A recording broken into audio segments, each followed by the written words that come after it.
Assalamualaikum warahmatullahi wabarakatuh. Perkenalkan, nama saya Lilis Wahyuningsih dengan NIM 2051150010025. Saya dari kelas Perbankan Syariah 4. Baik, di sini saya akan menanggapi video dari Bapak Abdul Wadud Nafis LC MEI yang berjudul Konsep Dasar Ekonomi Islam. Definisi ilmu ekonomi. Ilmu ekonomi adalah sebuah cabang ilmu yang membahas dan mempelajari tentang perilaku manusia dalam memenuhi kebutuhannya dan memuaskannya. Kemudian selanjutnya saya akan membahas tentang definisi ekonomi Islam. Ekonomi Islam adalah ilmu ekonomi itu sendiri yang merupakan sebuah cabang ilmu yang membahas dan mempelajari tentang perilaku manusia dalam memenuhi kebutuhannya dan memuaskannya untuk mencapai falah berdasarkan pada prinsip-prinsip dan nilai-nilai Al-Quran, Sunnah, Ijma, dan Qiyas. Kemudian sumber hukum ekonomi Islam. Yang pertama Al-Quran, yang kedua Al-Sunnah, yang ketiga Al-Ijma, dan yang keempat Al-Qiyas. Dasar-dasar ekonomi Islam. Yang pertama Tauhid, yang artinya adalah keesaan Allah. Tauhid merupakan meyakini tentang keesaan Allah dan yakin bahwa Allah itu ada.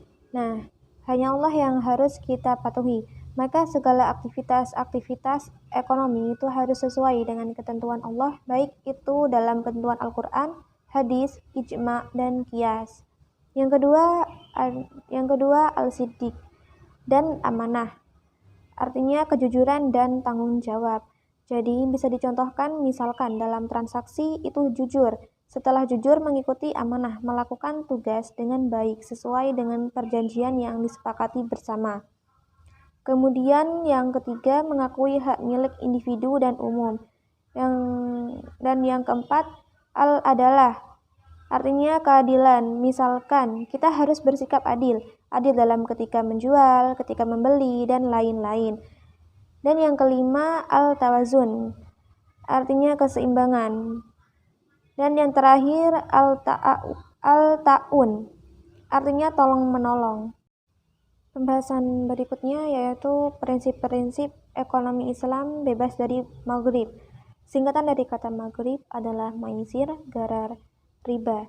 Maisir merupakan suatu permainan adu keberuntungan atau bisa disebut dengan judi, di mana pemenang akan mendapatkan keuntungan dari peserta lain.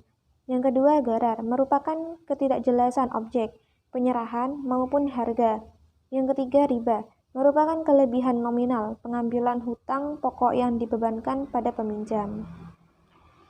Kemudian karakteristik ekonomi Islam.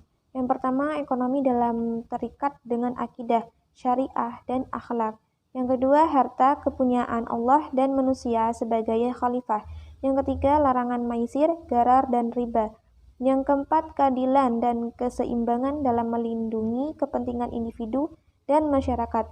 Yang kelima, keseimbangan antara keruhanian dan kebendaan.